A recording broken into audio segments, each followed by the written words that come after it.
மத்திய தகவல் மற்றும் ஒலிபரப்பு அமைச்சகத்தின் 16 புதிய நூல்கள் வெளியிடப்பட்டுள்ளது.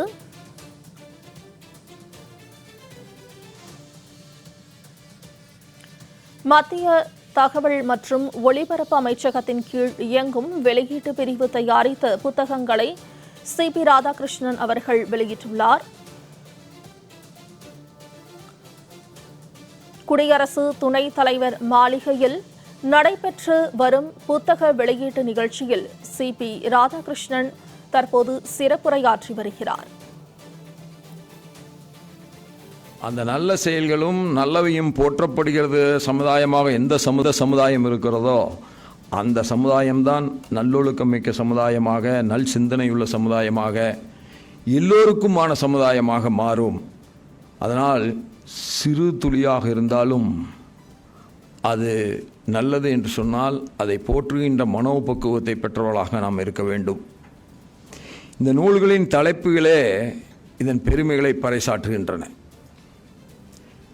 ஸ்ரீராமர் வழிபட்ட திருத்தலம் வட இந்தியா முதல் தென்னிந்தியா வரை ஆன்மீக ஒருமைப்பாட்டை இணைக்கும் புனித தலமான ராமேஸ்வரத்தை பற்றி ஒரு நூல். நிறைய பேர் நாம் நினைக்கிறோம் இந்தியா ஒருபோதும் ஒன்றாக இருந்ததில்லை. தமிழ்நாட்டிலே இது வழக்கமாக ஒன்று சொல்வார்கள்.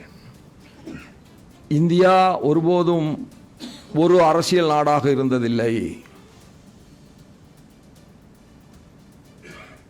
ஆங்கிலேயர்கள் தான் இந்தியாவை உருவாக்கினார்கள். ஆனால் ஒன்றை சொல்ல மறந்து விடுவார்கள். ஏனென்றால் அதுக்கு அவர்களுக்கு சௌகரியமாக இருக்கிறது. தமிழ்நாடு கூட என்றைக்கும் ஒரே அரசியல் நாடாக இருந்ததில்லை. அது சேர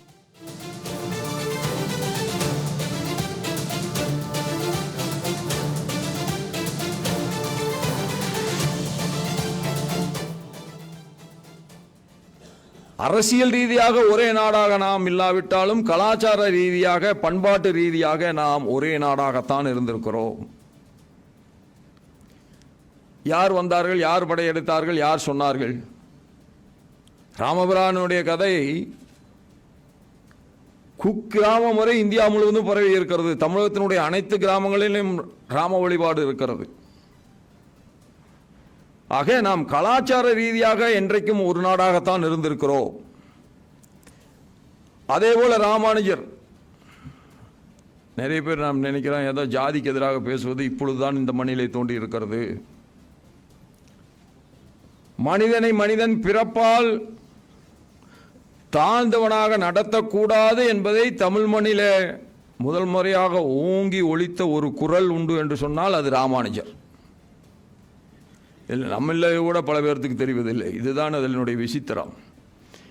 ஏதோ காலமாக இருந்ததையெல்லாம் யாருமே தட்டி கேட்கவில்லை என்பதைப் போலவும், நாம் இப்பொழுதுதான் பல பேர் புறப்பட்டு இருக்கிறார்கள் என்பதைப் போலவும் நம்மளுடைய சிந்தனைக்குள்ளேயே ஒரு ஓட்டத்தை உருவாக்குகின்ற நிலை இன்றைக்கு இருக்கிறது.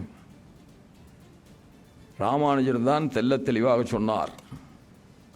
அவர் மேலக்கோட்டையிலே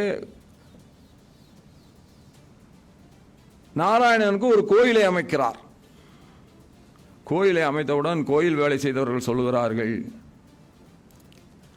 எல்லோரும் சேர்ந்து போவோம் என்று ராமானுஜர் சொன்னபோது இல்லை, நாங்கள் உள்ளே வரக்கூடாது என்று சொல்கிறார்கள். உடனே ராமானுஜர் சொல்கிறார், இறைவனுடைய படைப்பில் பேதமில்லை. இந்த கோயிலை உருவாக்கிய நீ உள்ளே வரக்கூடாது என்று சொன்னால் நானும் உள்ளே போவதற்கு தகுதியற்றவன் என்று சொல்கிறார். பிறகு எல்லோரையும் அழைத்து கொண்டுதான் அந்த தான் கட்டி முடித்த அந்த மேலக்கோட்டை கோயிலுக்குள்ளாக ராமானுஜர் எல்லோரையும் அழைத்து செல்கிறார்.